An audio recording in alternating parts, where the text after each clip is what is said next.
एक गरीब माँ ने एकादशी का व्रत रखा। घर में खाने को कुछ भी नहीं था, लेकिन उसने कान्हा जी पर भरोसा नहीं छोड़ा और फिर जो हुआ वो एक चमत्कार से कम नहीं था। इस कहानी को अंत तक जरूर सुनना। एक छोटे से गांव में एक गरीब माँ अपने छोटे से बेटे के साथ रहती थी।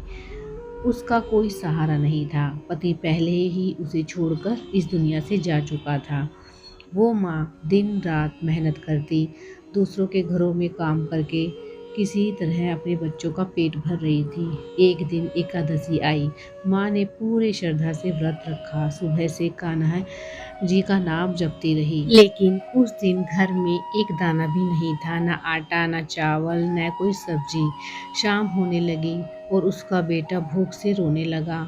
माँ, मुझे बहुत भूख लगी है। माँ के दिल पर जैसे किसी ने चोट लगा दी। उसकी आंखों से आंसू आ गए, लेकिन फिर भी उसने अपने बेटे को गले लगाया और धीरे से बोली, बेटा, आज कान्हा जी हमारी परीक्षा ले रहे हैं। वो हमें ऐसे ही नहीं छोड़ेंगे। थोड़ा इंतजार करो बेटा। रोते रोते सो गया और माँ भगवान के पास सामने बैठ कर रोने लगी। वो हाथ जोड़कर बोली, हे कान्हा जी, मैंने हमेशा आप पर विश्वास किया है। आज मेरी लाज रखो। कुछ देर बाद अचानक दरवाजे पर दस्तक हुई। माँ चौंक गई। इतनी रात को कौन हो सकता है? वो धीरे धीरे दरवाजे के पास गई और जैसे ही उसने दरवाजा खोला, उसके सामने एक छोटा सा बालक खड़ा था। उसके चेहरे पे एक प्यारी सी मुस्कान थी, हाथ में एक थाली थी।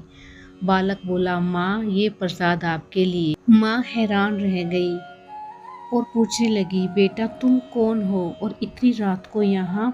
बालक बस मुस्कुराया और बोला, जिसे तुम पूरा दिन याद कर रही थी। माँ कुछ समझ पाती उससे पहले वो बालक वहाँ से गायब हो गया। माँ के हाथ कांपने लगे, उसकी आंखों से आंसू बहने लगे। वो समझ चुकी थी वो कोई और नहीं, खुद कान्हा जी थे। उसने तुरंत थाली खोली। उसमें स्वादिष्ट भोजन भरा हुआ था।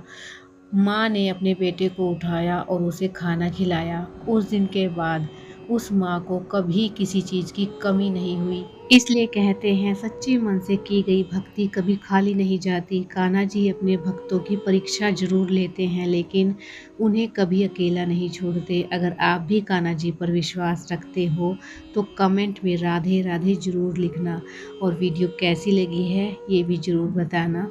मिलते हैं एक ऐसी ही नई वीडियो के साथ। तब तक के लिए अपना ध्यान रखें। राधे।